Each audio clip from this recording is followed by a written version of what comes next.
friends, it's the day before Thanksgiving and I just wanted to get on and tell you what I've been knitting.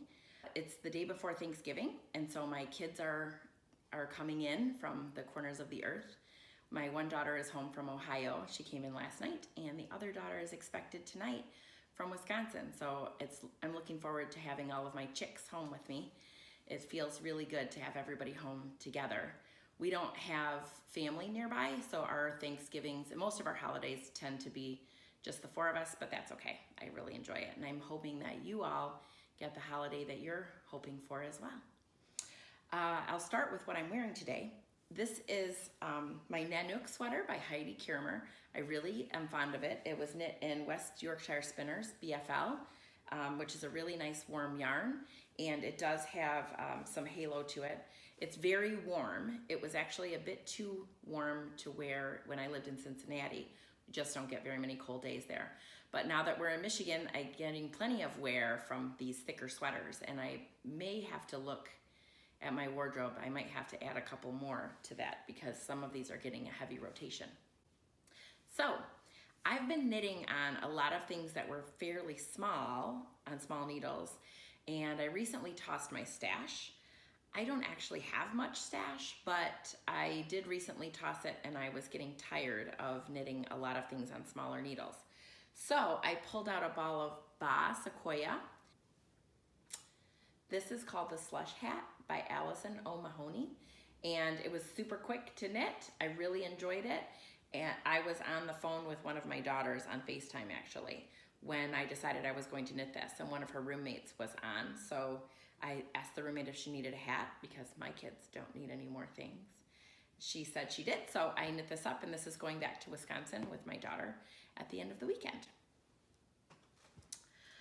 I also had a ball of Mecha that I had not been using, Anniversario. I had knit the other, I had I think 3 in my stash. I knit 2 of them into mittens, and then I decided I needed some fingerless mitts for knitting in my house for when it's cold. So I made these. These are the Maze mitts by Tin Can Knits, and there was enough left over to make another pair that was pretty small. So I went ahead and made 2 pair. One will be for just in the gift bin. I'm not sure who they're for, but the other one I've been wearing around the house. These are the ones that I've saved because the other ones are a bit already fuzzy. When I took my class at Vogue Knitting, Carson said wrist warmers would be a good thing for us to wear to keep our hands warm when we knit. And of course, it's one of those ta-da moments that's obvious to anybody who thinks about it for 1 second. But I hadn't thought about it before, and I rarely wear fingerless mitts or even wrist warmers when I knit, and I decided I needed a pair. So that was a quick and fun knit, so I have 2 pairs of these as well. Another thing I finished were the scrappy socks I made for Mr. And ta-da, I feel pretty good that they're done. They were really feeling, I need to cut that end there. They were really feeling like a slog. As you can see, the stripes don't exactly line up. And I ran out of black yarn on that second toe, so I had to bind off in the red. But they are just scrappy, and you can see that the red, distance of the red was a little bit different as well. I will assure you they're exactly the same length. I counted the rows, and it feels really good to be working through my scraps. I'm not sure where that came from, but it was exciting to be able to do it. His first pair of socks that I made him, I cast on 88 stitches because he has huge feet. But this time I only cast on 80, and I think that makes a big difference. He likes them just a little bit snugger, so now I know. He still wears the other socks inside on top of a pair of regular socks. I don't know what to do about him. These are done. That many scraps are out of the scrap bin, so that feels really good too. And it's nice to make something for people that you love. The other thing I finished is the 3rd gnome in my gnome series. These are intended to be gifts for my sister-in-law. I really love them. I was getting tired. These other 2 are heavily cabled, as you can see, and these are knit on a size 4 needle worsted weight, so it's pretty tight, and all those cables are twisted stitches. So my hands were getting really tired, and I was vacillating between just sending 2, but I really felt like it needed to be a trio, and I sort of shamed myself into actually making the 3rd. But I did do a little cop out, and this one just has a stockinette body. And I wanted this one to look a little bit more like Santa, so I did the white brim and the white beard. Initially, I had planned to make a gray one of these with a white beard to go with these, but I kind of liked that Santa idea. Now, here's the dilemma. They're so cute, and I'm so in love with them. And they've been living on my mantle. They've been living on my mantle since I finished the first one. And, well, actually, they've been living on the mantle since I came back from the cottage. And they look so good there that I'm almost tempted to make some for myself, but not really, because I'm kind of over it. So there you go. I guess I only love my sister-in-law enough to make these for her. So these are gonna be packaged up and mailed off to Wisconsin in time for Christmas. So yay on that. And it feels good to have one more thing knitted that will go out into the world. I love knitting Christmas gifts. I know some people are kind of back and forth about whether or not someone is knit worthy and whether or not your time is worth it. I do knit sometimes for people who aren't technically knit worthy, in that they don't understand the gift that they're receiving. But I give it anyway, because I know it's the best gift that I can give. And I think for me, my favorite thing about the holiday season is the giving part. So I'm just gonna give it anyway. So I'm gonna give these off to Wisconsin, and I'm really excited to see how they are received. Okay, what I've been working on. We do keep our house a little bit cold, and my husband has been working in our home office and complains about being cold because I don't know what his problem is, but he refuses to wear a sweater or even layer in sweatshirts or anything like that. But I decided he needed a cowl, so I'm knitting this sockhead cowl for him. And I think I told you that I tossed my stash, which I did, and I was really excited about that. Anything that was less than 10 grams, I think, any balls that were less than 10 grams, I put all together in one Ziploc bag. Mistake. Because I pulled out this red and cast on in this red. I plan to have a red edge on both sides just to do something a little bit more fun. And I realized as this was kind of flaring that I chose a worsted weight yarn. I don't know why I thought that was fingering weight, but it wasn't. And of course it wasn't labeled because the ball is only about this big. So I went ahead and cast that on. I may end up picking that out and then doing a bind off in a different color of actual fingering weight yarn. I'm not sure. I do have enough of this to bind off on the other. It's just intended to be worn at home for my husband. I don't know. I have to think about whether or not I'll bother to fix that mistake. But this is knit out of heritage silk, Cascade heritage silk. And so it's 85% merino or wool and 15% silk. It's really nice to knit. It's that kind of, it's gotten to that stockinette part. So this is my purse knitting at the moment, and I'm glad to have it. And I'm knitting it on a size 3 needle. So it doesn't matter when that gets done. Another thing that I'm working on are my Selbu mittens, and this is going to be for the right hand. So I'm right to the part where I need to put this on waste yarn, and then I continue on with the mitts. I really wanted to make sure that you understood some of the modifications that I did, and I want you to feel empowered to do some of those as well. I wanted to make sure that I shared with you how I modified these mitts so that you can do that too if you're inclined. I did a picot cast on here, and then added a Latvian braid here, followed the pattern here, added another Latvian braid here, and then from here on I'm on the pattern as well. I'm looking forward to having this pair done, and then I'm planning to knit liners for these as well. I don't know why I keep choosing small fussy projects, but there you go. The last thing I wanted to talk to you about is this Advent sock along. Do you know about Remembrance Pottery on Instagram? Natalie is her name, and I met her in Columbus, and she was delightful. We connected afterwards on social media, and now I'm a huge fan. And she has designed a pair of socks that are knitted, they're color work, There are 12 sections of color work, and if you do one section each evening, starting on the 1st of December, you can have a pair of socks, if you figure out how to do the cuffs, heels, and toes in that time as well, by Christmas. And I have always wanted to do something related to Advent. At this time of year, I always feel a little bit nostalgic, and I want to slow down and do something meaningful, even small. And I have always had a difficult time choosing something to do like that just takes a few minutes each day to be quiet and reflective, and I have never been able to stick to it. So fingers crossed this is the year. So this was a really fun project to do. First of all, I went through all of my scraps, and I had to buy a few balls of yarn because I needed some. But I went through all of my scraps and made little piles of what I wanted to do, different color matches, and then I printed off the black and white version. Natalie has a color version in her pattern as well, but I printed off the black and white, and then I made my own personal notes here, how many colors I needed, and then which of my colors I planned to use.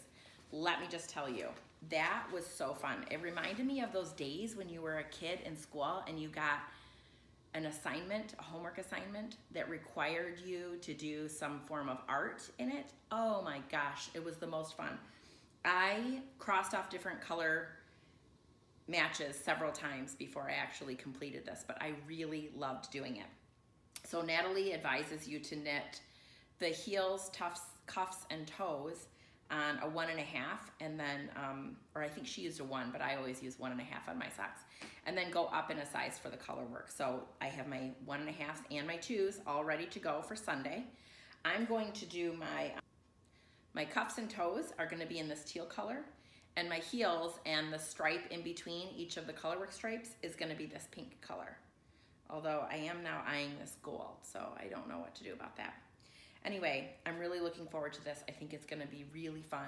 It really made me look hard at my stash and realize I don't actually have a lot of solid sock yarns really. So I think I'm going to have to remedy that. That'll probably be my New Year's resolution, my knit year's resolution. How's that? My knit year's resolution for 2020. Knit more socks with some solids too. So Natalie is running a knit along for this, and I'll put the hashtag here for you if you want to participate in it too. I'm really looking forward to doing this, and once I did the first part of it, just choosing my colors, it was really hard to stop there and not just go ahead and cast on. But I really want to be mindful, and I really don't want to do any of this until December 1st. But I am also going to try to keep up with the work. The goal really is on Christmas morning to have a new pair of socks for myself. Maybe Santa will tuck them in my stocking for me. So there's that. I just want to say thanks very much for joining me. I know that your time is really valuable. I appreciate any bit of it that you spend with me. I hope that your holiday season is cheerful and bright, and that you get a few minutes to yourself where you can stop and be grateful and thankful for all the blessings that you have too. So thanks very much for joining me. Bye. Today I want to show you how I did this beautiful picot cast on here. It looks very feminine, and it's a nice little detail that you can add to any edge, especially one that doesn't necessarily need to be tight. It's not tight like ribbing, but it is a nice decorative edge, so it's perfect for mittens. I have made socks with this before, and my stocks stay up fine, but they're not really, it's definitely not a snug cast on. So you might want to take that in consideration when putting it on, but it would be a nice bind off for that sleeve of a sweater perhaps, especially if it was a elbow length or bracelet length, or even a short sleeve, or definitely if it was a baby sweater, because that would be really sweet. You could do the same thing at the bottom of edge of a sweater as well if you didn't want it to be tight. So the first thing you need is a live cast on. And in order to get a live cast on, you need a crochet hook. There are several methods to do this. I'm going to show you my favorite. So I am just going to take some scrap yarn and my size 4 needles, which is what I'm using to make that edge. And I'm just going to make a little, I'm just going to use this little fix-a-stitch tool. I'm only doing 40 stitches, so I'm not going to bother going to get a crochet hook, but you might want to do that. I usually just cast on a couple threads first, couple loops just to get me started there.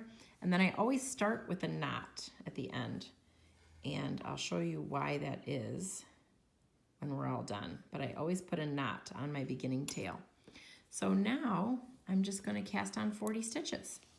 So I start by putting the yarn behind my needle, bringing the yarn in front with my crochet hook, and crocheting that on. Then I have to bring the yarn back around to the back of the knitting needle and bring a loop through on my crochet hook. Bring the yarn back around and bring the loop through on my crochet hook. Bring the yarn back around, bring it through on my crochet hook. And I must continue along this way until I have 40 stitches.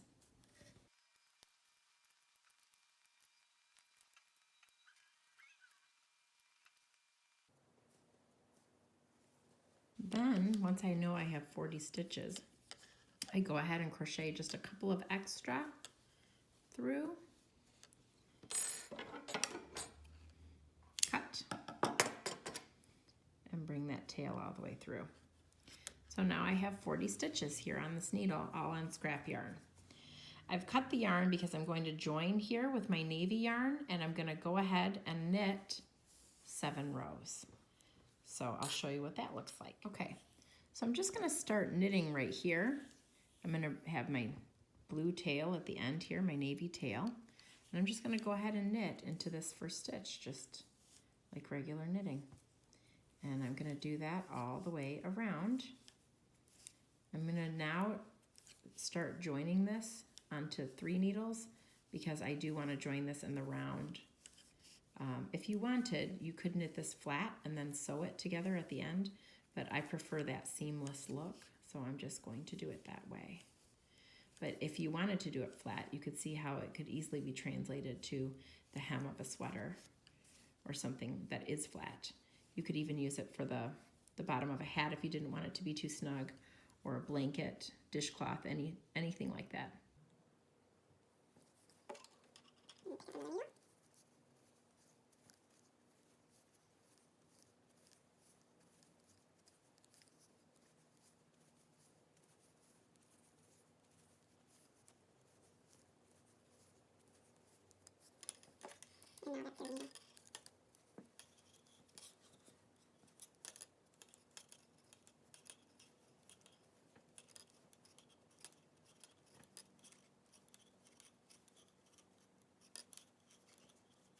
And now I'm going to join in the round, being careful not to twist my loops.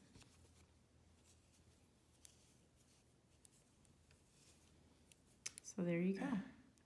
I'm going to now knit 7 rows, and I'll see you back here at the end. First stitch, just like regular knitting.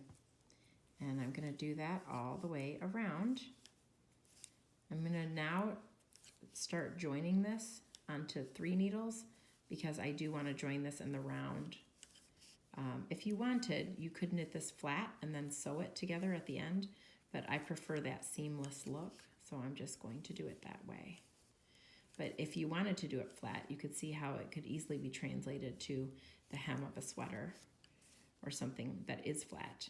You could even use it for the bottom of a hat if you didn't want it to be too snug, or a blanket, dishcloth, anything like that. And now I'm going to join in the round, being careful not to twist my loops.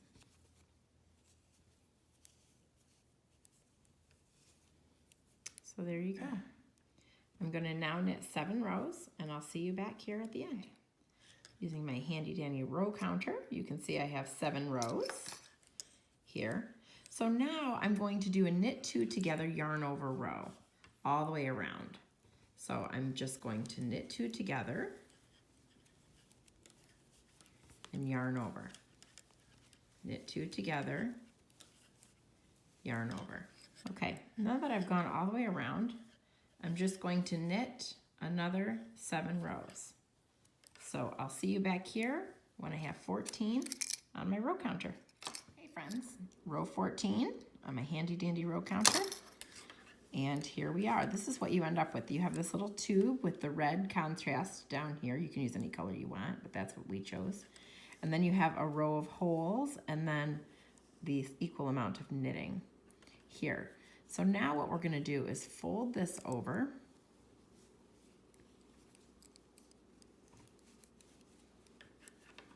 And you can see that's how we get this beautiful little picot here, that little edge. It's just, this is the yarn over knit two together row. But we need to pick up these stitches here and knit them together with the live stitches here. So the best way to do that is to start here. And you'll remember that when we did our tails, where we began, we put a knot there. And that is to remind us that we don't start unraveling at this end. So not this end, get it? Not this end, but this end is where we're gonna do that unravel and unzipping, because you'll see this is the last end, and because it's the last end, it just neatly unravels. So there's that stitch. I'm going to catch it here with this needle. I'm going to put it onto this needle here, and then I'm going to knit it together. And you can catch all of these with one needle. You can unzip them and catch them with one needle and then knit the two together, which is I think what I'll do. But I just wanted to show you how to do that. So I'll double back and show you the rest in just a minute. Just want to show you how I'm picking these stitches up. Here's the live stitch here, but remember this is waste yarn. I'm just going just under that. It's nice and easy to see because I have the navy here and the red here. So where this red comes out, I'm gonna go and pick that up. And then you can just pop that off. Now this is the easy way to do it. If you're worried at all about dropping those stitches, you can just unzip them like so, but sometimes the tension means that you have to go in maybe the wrong way. When you pick up your stitches, you always want to do it with the right leg of the stitch in front. If I pull the stitch off the fabric, this is actually, this is a loop here. I don't know if you can see, but there's a right leg to the loop and a left leg to the loop. When we put it on the needle, it looks like there's a front loop and a back loop. But really, when we pop it off, we can see it's really a right leg of the stitch and a left leg of the stitch. So when we pick it up, in order for it to be seated properly on the needle, we always want the right leg of the stitch in front of the needle. And that goes for whether we have purl fabric in front of us or knit fabric in front of us. We always want the right leg in front.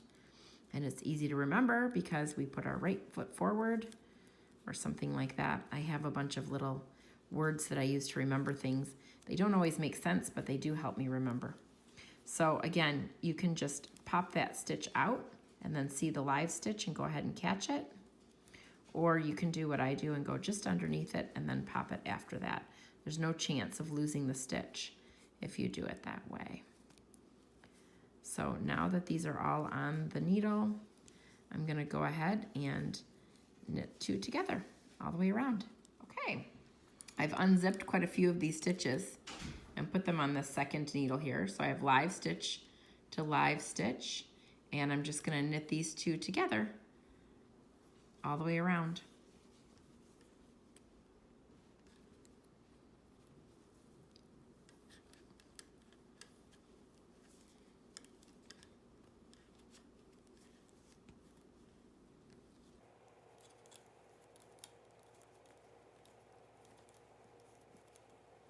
Okay, so you can see I have the picot here and this Latvian braid, which I'm going to start next here.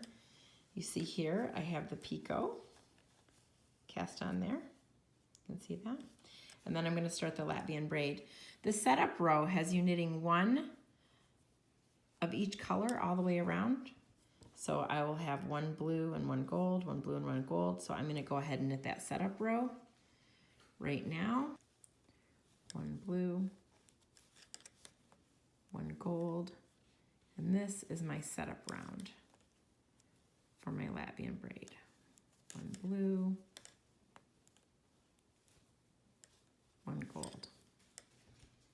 Okay, so I've done my first row, one of each, and I'm going to do the Latvian braid.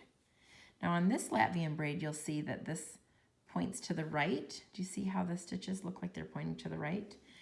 On this mitten, because it's going on the opposite hand, I want it to point to the left so that these mittens will essentially be pointing to each other. So the first thing you need to do is bring your 2 yarns to the front, and we're going to purl. I've done my setup yarn. I'm going to purl the blue with blue yarn, and then I have to purl the gold, and I want to purl that by bringing this yarn, turning it over, twisting it over the blue, and then I'm going to knit or purl the next one, and I'm going to twist the blue over the gold, and on the next one I'm going to twist the gold over the blue. And this is how we're going to make, so twist over, a pattern that leans in the other direction, over. Okay, as you can see, I went all the way around, purling one, bringing the yarn up over, purling the next, bringing the yarn over, and twisting. So you end up with this big twisty mess, but because of what we're gonna do next, I just left it. You could stop and untwist it, but it'll untwist in the next row. So now, we're going to purl our first color, which at the moment is going to be navy.